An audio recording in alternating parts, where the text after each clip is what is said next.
Bienvenue dans cette nouvelle vidéo où je vous propose un exercice sur les tableaux d'avancement.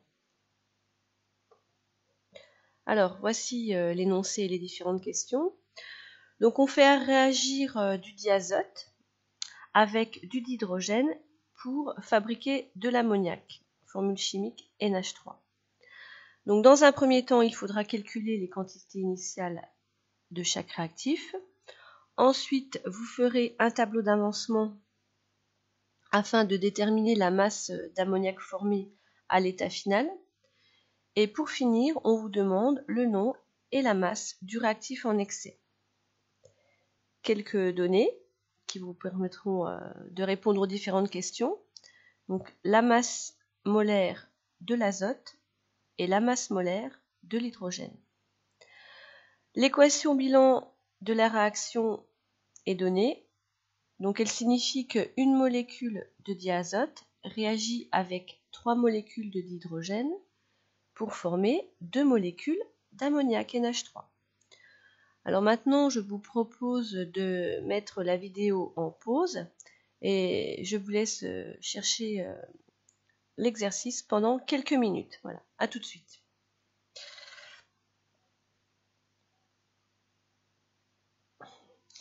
Alors, première question, le calcul des quantités initiales des deux réactifs. Donc, comme dans l'exercice, on donne les masses des deux réactifs, nous allons appliquer la relation petit m sur grand M. Donc, si on commence par le diazote, donc il faut bien prendre la masse de diazote divisée par la masse molaire du diazote, que l'on calcule en faisant 2 fois 14, puisque 14 c'est la masse molaire d'un atome d'azote, on obtient un résultat de 3,6 10-2 mol. Même chose pour le dihydrogène. Donc on remplace la masse par 3 grammes. La masse molaire du dihydrogène, donc 2 fois la masse molaire atomique de l'hydrogène, on obtient 1,5 mol. Alors maintenant, nous pouvons faire notre tableau d'avancement. Donc on place ici les deux quantités initiales. Et par contre, dans la colonne de l'ammoniac, on met 0 puisqu'au départ, au début de la réaction, la quantité de produit formé est égale à 0. Alors pour compléter l'état intermédiaire, on va utiliser l'équation bilan avec les coefficients stoichiométriques en rouge. Donc cette équation nous dit que 1 mol de diazote réagit avec 3 mols de dihydrogène pour former 2 mols d'ammoniac. Donc nous, on va remplacer le 1 mol par x mol. Donc x mol vont réagir avec 3x mol et on obtiendra 2x mol. Si x mol de diazote ont réagi, cela signifie qu'à l'instant t, il nous reste 3,6 10-2 mol, ce qu'on avait introduit au départ, moins x, ce qui a réagi. Même raisonnement pour le dihydrogène. Au départ, nous avions 1,5 mol. 3x mol ont réagi, donc il en reste 1,5 moins 3x. La quantité de produit formé, elle est toujours positive puisque c'est quelque chose qui apparaît, c'est quelque chose qu'on ajoute. Elle est égale à 2x. Pour trouver la composition du système à l'état final, on a la même équation en remplaçant x par x max, c'est-à-dire l'avancement maximal.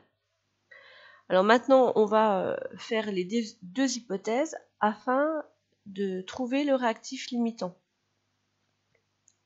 Alors première hypothèse, c'est le diazote, donc il faut résoudre cette équation. La solution de cette équation est égale à 3,6 10-2. Seconde hypothèse, le réactif limitant est le dihydrogène. Il faut résoudre cette équation et la solution de l'équation est 5 10-1 mol. Comme on a vu en cours, on garde la plus petite des deux hypothèses, donc le réactif limitant est le diazote. Donc on recalcule la dernière ligne du tableau en remplaçant x max par sa valeur, c'est-à-dire 3,6 10-2 mol. Donc comme le diazote est le réactif limitant, eh bien à la fin, à l'état final, il n'en reste plus, 0 mol. Alors pour le dihydrogène, on trouve qu'il reste 1,4 mol. Et par contre, on a formé 7,2 10-2 mol d'ammoniac.